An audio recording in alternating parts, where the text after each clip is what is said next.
Video games, what are they? What do they have to tell us about society? Are they art?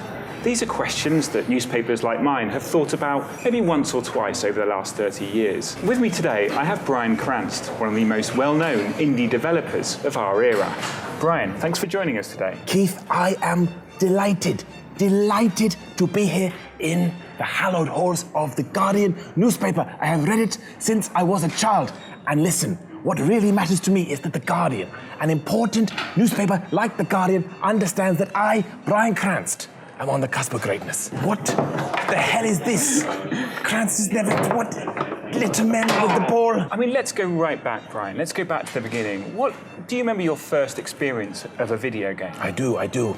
Picture the scene. I was in my parents' house, much like a lot of children are. I know that is not special or different, and that anyone you ask this question will say, I was in my parents' house, or maybe at a friend's, or at the school. But I was in my parents' house, and they had a Nintendo Entertainment System. It was a box, and it had a flip, and you pushed the cartridge, and you blew. It was amazing. The game I played was called Kung Fu. Like the martial art, I'm sure you are aware.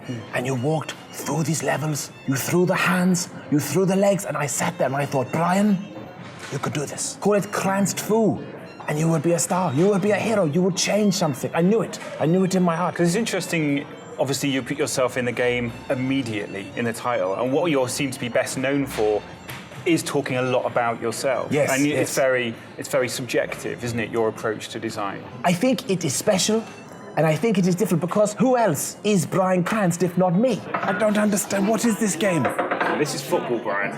What? Foot? How did you start making video games? You've talked about your theory of it, but how did you start? Did you buy a computer? I took a piece of paper and I took a pen and I started to design. Right. On the pad. I felt it flowing through my hand, through the pencil, and I just went. And there it was, created. And when I showed these pieces of papers to my own mother, she said, Brian, this is incredible. A lot of your work seems to be quite visionary because we have not actually, not many people have actually seen your actual games as yet. I have seen my own games. Yes. And I have reviews of my games. Therefore... By who has reviewed them? Everybody. Okay. Everybody has it. You are insinuating that I don't make games. That's what you say. You're saying that because you, Keith Stewart of The Guardian, haven't played one of my games, Brian Cranst, that they cannot exist. You haven't played every game. That is very true. Exactly. That's very true, Brian. Have you played my best game, Daughter of Fate? No, I've heard so much about it, though, and I was hoping we could discuss it here today. Of course. Talk what about would you the like inspiration. to know? Well, I'd love to know how it came about. Well, it's a very interesting title. But, have you seen my advert for Daughter of Fate? It is me, Brian Cranst. Of course. And I say, where is my daughter? And then I ask, what is my fate? And then I quiz. Are the two aligned? Yeah, that's brilliant, because you've got both parts of the title. Exactly, into it. So already they know to look for Daughter of Fate. But let me tell you, so I have a daughter, Little Cranst, and I have a fate. You have a fate. What is your fate? And what if my fate was aligned to my daughter's fate? How would that affect me? How could I live my life? It kind of is, though, isn't it? Because you're looking after your daughter, therefore your fates are intertwined. I don't look after my daughter. Oh, okay. My idea of parenting is, what can I possibly teach my daughter that she couldn't learn by herself? If the stove is hot, you touch it, ow! You know not to touch it again. You're very hands-off. You see her... Oh, completely. Right. Completely. I barely see her, to be honest. Sometimes I don't even know where she is. This is archaic. Nobody wants to play. Where's the emotion? Where's the art? So would you say your character as a game designer, does that kind of keep you away? Do you lock your private life away then? We must prioritize in life. We must compartmentalize. We must take the things that we have and slice them up. Like a pizza bread. Have you had pizza bread? It's delicious. Yes, it's lovely. Yes, and it's nicer when it's small and little piggy birds. Do you not think I have not had invitations from studios? Activision, Ubisoft, EA. They all want Cranst, but I say no.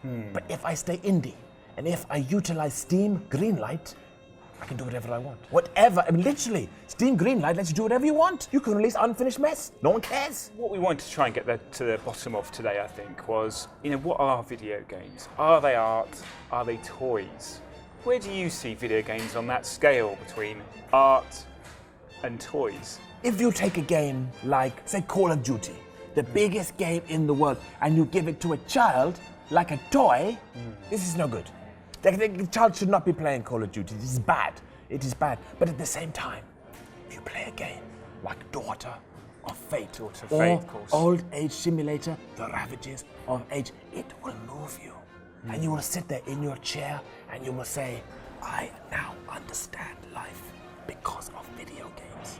Developed by Brian Cranst. So what do you think is the future of video games? I think I am the future of video games. Right, of course. And I think Daughter of Fate is the future of video games. Have you played Cranst Division or VR? I haven't, but I mean, I was obviously aware of Fascinating. the work that pioneering scientist Ivan Sutherland was doing with virtual reality yes. in the 50s and 60s. Yes, I mean, yes. I suspect he would probably have something to say about your idea that you created virtual reality. Of course, he would say, yes, of course you did it, Cranst. He would say, I'm Ivan. not entirely sure that he would. Why not? Because he works on it in his laboratory at the Stanford University. How do you know I was not there?